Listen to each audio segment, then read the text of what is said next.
वहीं प्रशांत किशोर के मैटर में कि कोई भी निचली अदालत में अगर ऑर्डर प्रोनाउंस कर दिया है, नोटिफिकेशन निकल गया है, तो रिवोक करने का उसका पावर नहीं है। आप उसके खिलाफ अगर सीजीएम किए हैं, ऑनरेबल सीजीएम, तो चले जाइए ऑनरेबल सेशन कोर्ट में डीजे के पास, और वहाँ से अगर हुआ है तो ऑनरेबल हाई कोर्ट में आइए। इन लोगों को भी समझने की जरूरत है कि बीपीएससी में जो बाहरी चले गए हैं डिप्टेशन करा करा के, उनका चेक किया जाए। वो एक ही मतलब कहीं ना कहीं चट्टे बट्टे हैं सरकार के, और वो लोग घोटाला आसानी से कर ले रहा है, और बहुत बड़ा यह दुर्भाग्य है बिहार के लिए। नमस्कार, आप देख रहे हैं न्यूज फोर नेशन। मैं हूं आपके साथ नरोत्तम सिंह। बीपीएससी अभ्यर्थियों का मामला सुप्रीम कोर्ट में गया था, लेकिन सुप्रीम कोर्ट से उन्हें बड़ा झटका लगा है। सुप्रीम कोर्ट के द्वारा ये आदेश दिया गया है कि पटना हाईकोर्ट में इस मामले को आप लेकर जाइए। हमारे साथ पटना हाईकोर्ट के जाने माने अधिवक्ता डॉक्टर कौशलेंद्र नारायण हैं। सुप्रीम कोर्ट से अभ्यर्थियों को बड़ा झटका लगा है, हाईकोर्ट में मामले ले जाने को कहा गया है। सर्वप्रथम तो मैं धन्यवाद आपको देता हूं। जहां तक झटका का सवाल है तो ज़रूर झटका तो लगा है, इसलिए कि केस वो डिसमिस हो गया है। सर्वप्रथम आपको इस रूप में मैं बता रहा हूं कि ये लोग आर्टिकल 32 के तहत गए थे।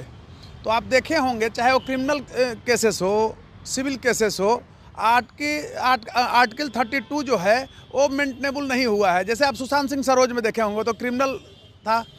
तो सर्वप्रथम आपको मैं बताना चाहता हूं कि रेमेडी स्टेट के पास होता है, और in the judicature of Patna high court, यह मामला जो बीपीएससी है ये पटना हाई कोर्ट से जुड़ा हुआ था, स्टेट का मामला था। तो वो डायरेक्शन दिया कि आप स्टेट में ही जाइए, पटना हाई कोर्ट आपका स्टेट का हाई कोर्ट है, तो ऑनरेबल पटना हाई कोर्ट में जाइए। तो पटना हाई कोर्ट में वो सिविल रिट उनको फाइल करना चाहिए था, चले गए। होता है, लगता है कि जल्दी हमको न्याय मिल जाए। क्या कारण रहा है कि सुप्रीम कोर्ट से अभ्यर्थियों को झटका लगा? इसलिए कि लोग सीधा चले गए।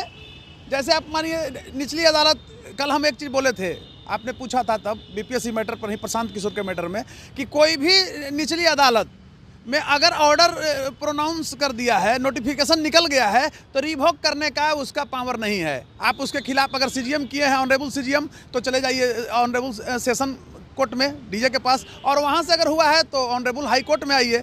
लेकिन अब जिस तरह से दुष्प्रचार लोग कर रहा है कि हम जेल चले गए, प्रशांत किशोर का स्टेटमेंट था कि हम बेऊर चले गए, वहाँ से हमारे लिए रिवोक किया गया ऑर्डर, तो ये तो दुर्भाग्य है। ये तो वो जुडिशरी के साख पर भी बट्टा लगा रहे हैं।